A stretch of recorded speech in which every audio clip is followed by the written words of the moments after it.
What's up, guys? Welcome to Daily Dose of Reddit. This is your host, Zach, and today's subreddit is r/TalesFromRetail. This story's called The Poultry Catastrophe. So I used to work in a grocery store in my town, and I have collected quite a few stories from there and my time abroad, and I have finally convened on this location to share one of my plethora of memories. Depending on how this post is received, I may pump more experiences out here, so I hope you guys enjoy. Now, I think many of us enjoy a good meme here and there, a funny joke, etc. I, for one, enjoy humor and employ it as a method to both ease my tension and hopefully entertain the customer of which I was scanning out the checkout line. It was a week before Thanksgiving, and I'm sure many retail workers know firsthand how chaotic that time can be, and so jokes were much more prevalent. While I was checking out, my supervisor hands me a frozen turkey, stating that it needs to go back to the meat department and that she'd take over for me while I go personally deliver it. This is routine, and I thought nothing of it, so I accepted and head towards the meat department. I arrive at the frozen turkey selection and place a turkey down within the freezer. It is then when a friendly old lady walked up to me and asked, "Excuse me, OP,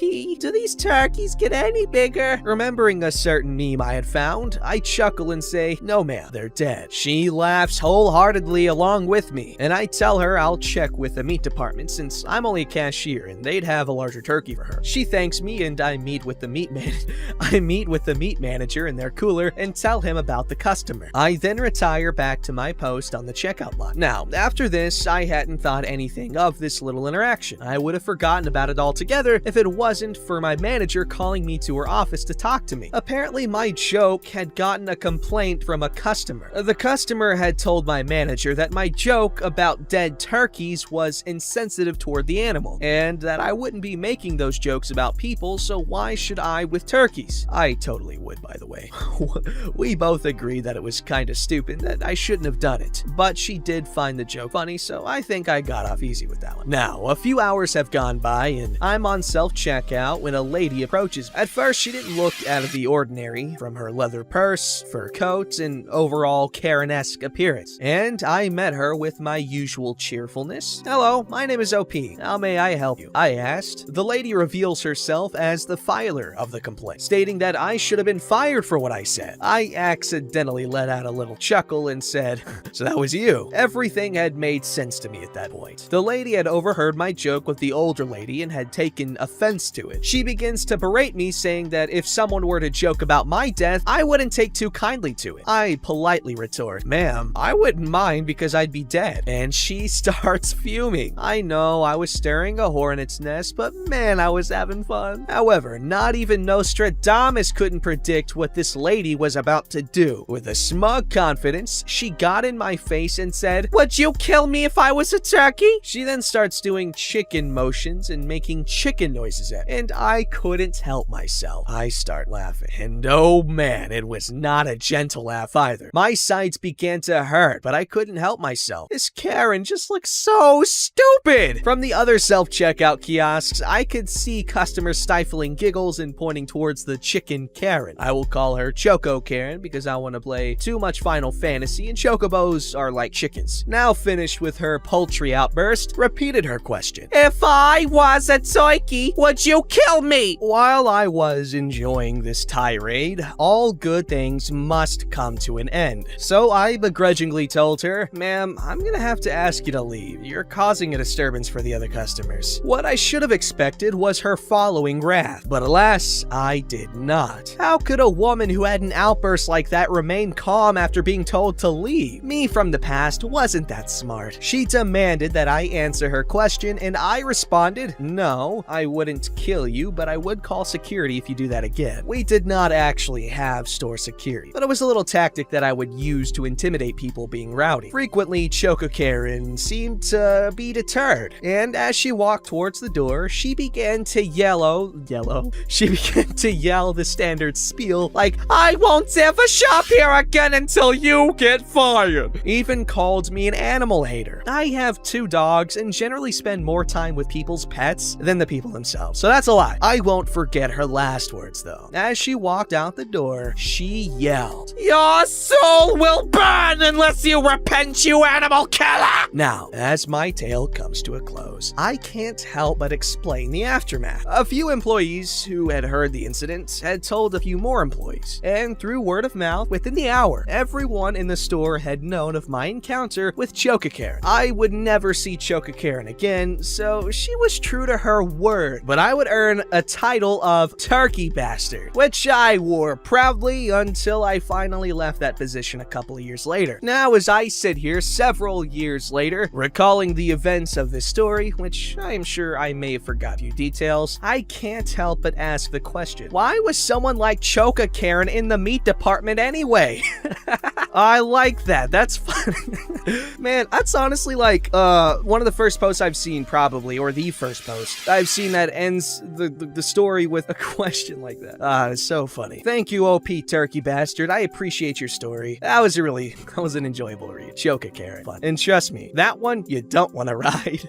This story's called The Curse of the Item on Hold. So, you're a sales clerk working on commission. That's respectable. Admirable, even. Lord knows it takes hustle to earn that paycheck. More power to you. You're a powerhouse! But wait, what's this? A customer approaches. But not just any customer. Well, technically, not yet even a customer. They've got something in their arse, but they don't want it now. They need to think about it. They need to ask their mother for an opinion. They left their wallet in the car. They'd like to shop the rest of the mall first and then return to you at the end of the day. Don't worry though, they parked in the ramp connected to your store, so they're guaranteed to swing through again. What do? You're technically not allowed to put items on hold. Against company policy, they say. Everyone does it though, even the managers that make that claim. Exceptions are made for clients, you know, or have a good feeling about. Plus, this person seems so excited about the item. Surely holding it for them this time would be fine, especially if you let them know that you're technically not supposed to do holds, but you'll make an exception for them. The gratitude! You can see it on their faces plain as day. They feel special. Important. They go about their business, and you tuck it away and mark it as on hold. You feel good. You feel positive. You finally made a sale today. In the future, though, it may be. And the ever-present stress of sell eases off your shoulders just like you breathe. Unbeknownst to you, someone slips through your department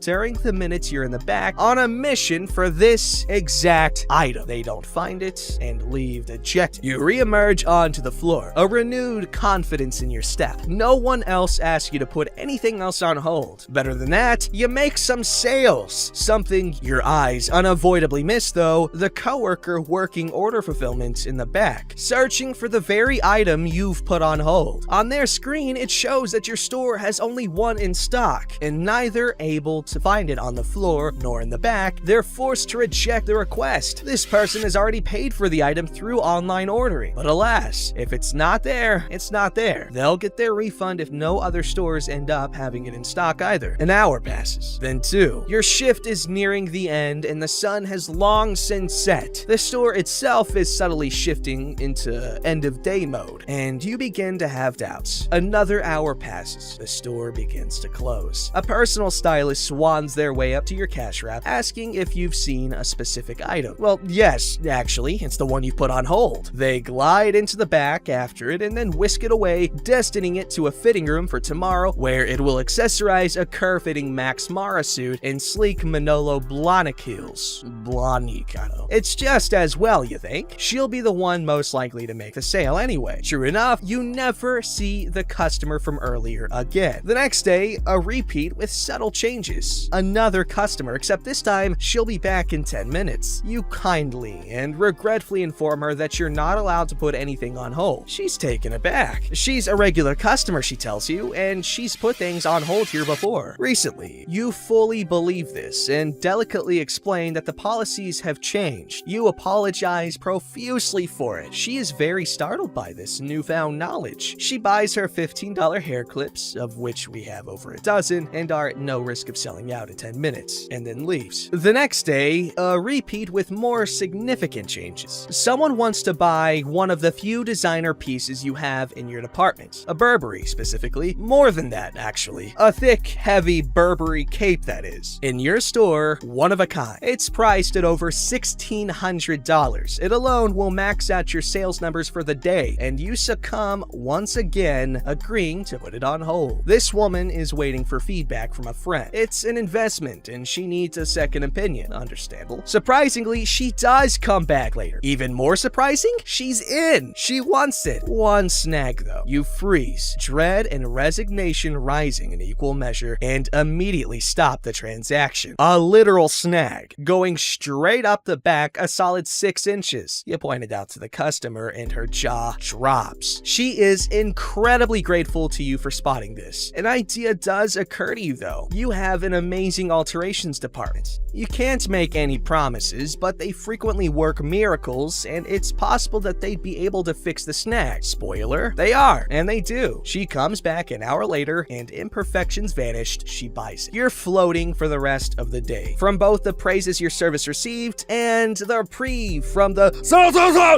that's scorched into the deepest recesses of your mind. That's never been your focus. You've never cared about the numbers, and my God, this is a relief. 2 days later, a coworker from a neighboring department sheepishly walks over. She's your friend, and you told her about your dramatic sale. It turns out that someone had come over to do a return with her just a few minutes before, and she, of course, was tasked with bringing the item back to its correct apartment. She hands you your beautifully mended Burberry cape. Your heart sinks. You don't put things on hold anymore. This is actually, I'm pretty sure this is the first time I've read a second person story on Reddit, actually.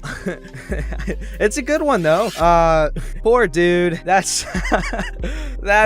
just seems like a lot of crap to go through for absolutely nothing. When a customer makes a return, do you lose your commission for that sale? This story's called Store Gets Backlash for Not Stocking More Halloween Items Before Halloween. Ever wonder why stores always stock up on Halloween items in August and Christmas items in October? It's to intentionally get more customers to buy these items early. They further enforce this by not stocking up on more seasonal items as it gets closer to that holiday. Halloween seems to be notorious for this, as was my experience when I worked for a major retail chain a few years ago. I was hired around Halloween time, so, of course, Halloween items were at peak demand. Contrary to retail's practices, nobody buys Halloween stuff in August. They usually wait until mid-September at the very earliest. Humans are notorious procrastinators and will put off their seasonal shopping until the last minute, expecting they'll get everything they want on or right before October 31st. Our store learned this the hard way. By the end of October, our store was already packed with Christmas items while the Halloween section remained scarce. There wasn't much left besides some home decor, cheap costumes, and a few bags of unpopular candy. My colleagues and I faced more than a few customers getting mad or cussing us out for no longer stocking any more Halloween items. I remember my coworker getting an earful from a lady wanting a brain jello mold and telling her, "Ma'am, we had all these items up since August." I did my best to be polite, of course, but it was still a pain. Thankfully, I didn't work on Halloween night. I can only imagine the horrors of a customer finding a costume at the very last minute. Moral of the story? Artificial scarcity helps no one, especially not the overworked and underpaid employees. Happy Halloween, everyone! Halloween's in freaking 4 or 5 days!